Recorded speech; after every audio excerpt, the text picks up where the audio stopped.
Good morning, students.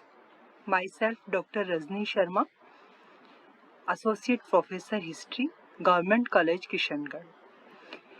Students, मैंने अपने पिछले कुछ लेक्चर्स में आपको अमेरिका की क्रांति तथा औद्योगिक क्रांति के बारे में आपको विस्तृत रूप से अध्ययन करवाया था। आज मैं आपको फ्रेंच रिवॉल्यूशन या फ्रांस की क्रांति के बारे में अध्ययन करवाने जा रही हूँ। आपने पिछली कक्षाओं में स्वतंत्रता, समानता एवं भ्रातृत्व इसके बारे में आपने जरूर सुना होगा। हाँ, ये स्वतंत्रता, समानता एवं भ्रातृत्व फ्रांस की क्रांति के ही नारे थे, जो सभी क्रांतियों के लिए एक बाद में आदर्श बने। जो आपका फ्रंट पेज आपके सामने है, इसमें आप एक इमेज देख रहे हैं। इस इमेज में जिस व्यक्ति के हाथ में एक फ्लैग है और ये फ्लैग फ्रांस का है, और इसमें जो परिदृश्य दिखाया दिया जा रहा है वह एक क्रांति का परिदृश्य है। यह क्रांति इतिहास में बहुत ही महत्वपूर्ण स्थान रखती है, क्योंकि इसने राज्य के संबंध में एक नई धारणा को जन्म दिया और राजनीति तथा समाज के विषय में कुछ नए सिद्धांत प्रतिपादित किए। इस क्रांति ने जीवन का एक नया दृष्टिकोण जनता के सामने रखा, जिससे उनमें एक अद्वितीय उत्साह का संचार हुआ। अतः हम कह सकते हैं कि फ्रांस की क्रांति एक महत्वपूर्ण अग्रगामी क्रांति भी बनी। ये एक यूरोप के इतिहास की महत्वपूर्ण घटना थी, जिसने संपूर्ण विश्व पर प्रभाव डाला। कहते हैं कि किसी न किसी घटना के पीछे कोई न कोई कारण अवश्य होता है। इसी क्रम में अगर हम फ्रांस की क्रांति का अध्ययन कर रहे हैं, तो इस क्रांति के कुछ कारण भी अवश्य रहे होंगे जो इसके प्रस्फुटन में योगदान दे रहे थे। तो उन कारणों के बारे में आज मैं आपको इस लेक्चर में अध्ययन करवाऊंगी। फ्रांसीसी क्रांति फ्रांस के इतिहास में राजनीतिक और सामाजिक उथल-पुथल के बाद एक आमूल-चूल परिवर्तन की क्रांति थी। यहाँ पर फ्रांस की जो सरकारी संरचना थी, जिसमें कुलीन और कैथोलिक पादरी मुख्य रूप से थे और उनको विशेष अधिकार मिले हुए थे, वह एक राजशाही पद्धति थी। लेकिन इस क्रांति से इसमें आमूल परिवर्तन हुए और यह क्रांति नागरिकता और उसके अधिकारों के सिद्धांतों पर आधारित हो गई। इन परिवर्तनों के साथ ही ऐसी उथल-पुथल हुई जिससे आतंक के युग की भी समाप्ति हुई। अतः फ्रांस की क्रांति ने एक विश्व पटल पर अपनी अमिट छाप छोड़ी। इसके कारणों के बारे में हम चर्चा कर रहे थे। इस लेक्चर में हम राजनीतिक कारण और सामाजिक कारणों का अध्ययन करेंगे। राजनीतिक कारणों को जिन्होंने फ्रांस की क्रांति के लिए योगदान दिया, उसमें सर्वप्रथम हम निरंकुश राजतंत्र को लेते हैं। निरंकुशता से आप समझते हो कि जिस पर किसी का अंकुश नहीं। फ्रांस में इसी प्रकार निरंकुश राजाओं का शासन था। राजा स्वयं को पृथ्वी पर ईश्वर का प्रतिनिधि मानते थे। वे निरंकुश स्वेच्छाचारी तरीके से अबाध रूप से जनता पर शासन करते थे। राजा की इच्छा ही कानून होती थी तथा अगर कोई व्यक्ति से कोई अपराध हो जाता था तो उसके लिए किसी न्यायिक आदेश की जरूरत नहीं पड़ती थी और उसको बंदी गृह में डाल दिया जाता था। दूसरी ओर स्वतंत्रता का अभाव था। प्रत्येक नागरिक के लिए स्वतंत्रता का अभाव था। स्वतंत्रता जो हर व्यक्ति की एक आवश्यकता है, लेकिन निरंकुशता के कारण इस आवश्यकता पर रोक सी लग गई। एक आम नागरिक परतंत्रता की जिंदगी जी रहा था। जन साधारण में राजतंत्र के खिलाफ एक भावना पैदा हुई। दूसरी ओर वहाँ के जो राजा थे, जिसमें मुख्य रूप से लुई 16वां था, और लुई 16वां की जो पत्नी थी जिसका नाम था रानी अंतोयेक, यह एक ऑस्ट्रिया की राजकुमारी थी और इसने विलासी जीवन पर बहुत धन खर्च किया। उसकी पत्नी जो मेरी अंतायनेत थी, उसने ऑस्ट्रिया से संबंध होना ही उसके लिए तथा उसके देश के लिए घातक सिद्ध हुआ, क्योंकि फ्रांस से ऑस्ट्रिया के संबंध पूर्ण रूप से शत्रुतापूर्ण हो गए।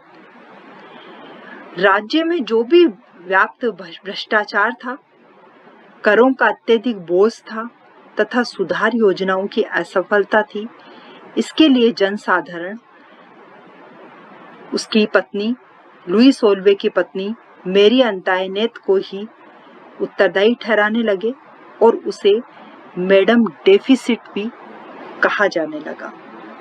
अतः उधर जो वर्साय का जो महल था, उस पर भी काफी धन का अपव्यय हो रहा था। उसके मेंटेनेंस के नाम से काफी धन का अपव्यय हो रहा था और जनसाधारण एक बहुत ही अभाव की जिंदगी जी रहा था। इसलिए एक असंतोष की भावना जनसाधारण में पैदा हो रही थी। प्रशासनिक अव्यवस्था का जहां तक सवाल है, लुई 14वें के शासनकाल में फ्रांस संपूर्ण यूरोप में अपनी कुशल प्रशासनिक व्यवस्था के लिए विख्यात था, परंतु उसकी मृत्यु के बाद कोई कुशल व योग्य व्यक्ति फ्रांस की गद्दी पर नहीं बैठा। लुई जो 15वां था, उसने सप्तवर्षीय युद्धों में भाग लिया, जिससे फ्रांस के आर्थिक ढांचे पर भी घातक प्रभाव पड़ा। इस युद्ध ने शाही खजाने को रिक्त करने के साथ साथ फ्रांस के मान और सम्मान पर भी विपरीत प्रभाव डाला। इस प्रकार जो फ्रांस के जो शासक थे, जिनको बुर्बो कहा जाता है, इन शासकों की जो अविवेकपूर्ण नीति थी और उनकी अकुशल शासन व्यवस्था ने इस क्रांति को अवश्यंभावी बना दिया। इस दूषित प्रशासन से सारे जनसाधारण परेशान था। एक उदाहरण मिला है कि एक नगर में जो नियमानुकूल था, वह उससे 5 मील की दूरी पर गैर कानूनी बन जाता था। लगभग 400 प्रकार के कानून यूरोप के विभिन्न भागों में प्रचलित थे। तो इस प्रकार फ्रांस की प्रशासनिक व्यवस्था में काफी दोष थे। नगर पालिका व कॉरपोरेशन के अधिकार भी अलग अलग थे। विभिन्न कानूनों का प्रचलन अलग अलग प्रांतों में था। तो इस प्रकार सुदृढ़ प्रशासन व्यवस्था का यहाँ पर अभाव था। चूंकि लुई 16वें का शासनकाल पूरी तरह से भ्रष्ट हो चुका था, जिसमें उसकी पत्नी का काफी योगदान था, क्योंकि वह अपनी पत्नी के दूषित प्रभाव में था। इसलिए इस व्यवस्था में के लिए ये एक तरह का आंदोलन जनता के मन में पैदा हुआ और वह फ्रांस की क्रांति के रूप में परिणित हुआ। अब हम इसके क्रांति के जो सामाजिक कारण थे, जिसके लिए ये क्रांति हुई, उन्होंने किस प्रकार सामाजिक कारणों ने इस क्रांति के लिए योगदान दिया, उसका अध्ययन कर रहे हैं। सामाजिक कारणों में जब हम किसी भी समाज की व्यवस्था का अध्ययन करते हैं, तो हम देखते हैं कि वहां का सामाजिक ढांचा किस प्रकार का है। यहाँ का जो फ्रांस का सामाजिक ढांचा भी कुछ विभिन्नताएं लिए हुए ही था। यहाँ पर दो प्रकार के वर्ग मुख्य रूप से थे, विशेषाधिकार युक्त वर्ग और विशेषाधिकारहीन वर्ग। विशेषाधिकार युक्त वर्ग में सामंत थे, अमीर थे, जमींदार थे और पादरी थे। सामंत वर्ग थे, उनको विशेषाधिकार प्राप्त थे और वह किसी भी गरीब किसान के साथ में शोषण कर सकते थे। समस्त महत्वपूर्ण व लाभदायक पदों पर सामंतों के पुत्रों का अधिकार था और वह अपना जो जीवन था उसको सम्मान पूर्वक व प्रसन्नता पूर्वक व्यतीत कर रहे थे। जहाँ तक पादरियों की स्थिति का सवाल है तो पादरियों में भी दो प्रकार के वर्ग थे। एक तो उच्च वर्ग के पादरी थे, एक निम्न वर्ग के पादरी थे। जो बड़े पादरी या उच्च वर्ग के जो पादरी थे वह निम्न वर्ग के पादरियों से घृणा करते थे, उन पर अत्याचार करते थे। लेकिन छोटे पादरी या निम्न वर्ग के पादरियों के संबंध में ये उल्लेखनीय है कि वे सुशिक्षित थे और तत्कालीन सुधारवादी व्यवस्था के समर्थक थे। उन्होंने फ्रांस की क्रांति के लिए जो भी व्यक्ति आगे आए उनका समर्थन किया और जनतंत्रात्मक प्रवृत्ति को उन्होंने बढ़ावा दिया। अतः इस क्रांति के लिए उन्होंने अग्रदूत का कार्य किया। जहाँ तक विशेषाधिकारहीन वर्ग का सवाल है उसमें मध्यम वर्ग, जिसमें मुख्यतः इस वर्ग में डॉक्टर्स, वकील, दार्शनिक, प्रोफेसर आदि को सम्मिलित किया गया था। चूंकि ये वर्ग एक बुद्धिजीवी वर्ग था और इन्होंने स्वतंत्रता व समानता को काफी समर्थन दिया। चूंकि उस समय आर्थिक स्थिति बहुत बिगड़ रही थी, अतः मध्यम वर्ग में असंतोष होना स्वाभाविक था। उनके व्यवसाय व उद्योग धंधे बंद होने की कगार में थे और पुरातन व्यवस्था के अंत में भी वह रुचि रख रहे थे। अतः इस वर्ग ने जनसाधारण में जागृति उत्पन्न करने में बहुत बड़ा योगदान दिया। दूसरा जो जनसाधारण वर्ग है उसमें कृषक, मजदूर, घरेलू मजदूर आदि लोग आते थे। समाज में इस वर्ग की संख्या बहुत अधिक थी। चूंकि इनकी स्थिति खराब थी इसलिए इनको 2 वक्त का खाना भी उनके लिए एकत्रित करना एक बहुत बड़ा टास्क था। कर वसूल करने वाले कर्मचारी थे, उन पर काफी शोषण करते थे।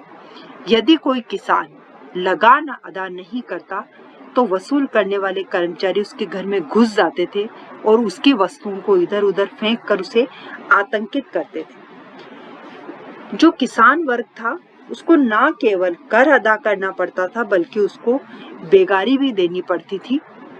करों का भार इस वर्ग पर लदा होने के कारण ये व्यवस्था बड़ी पतन की और अग्रसित होती जा रही थी। एक जगह एक कोटेशन आता है कि इस समय अमीर केवल लड़ाई का काम कर रहे थे और पुजारी पूजा करने का काम कर रहे थे, लेकिन जो जनसाधारण था वह इस उच्च वर्ग के खर्चे भी उठाता था और कर भी देता था।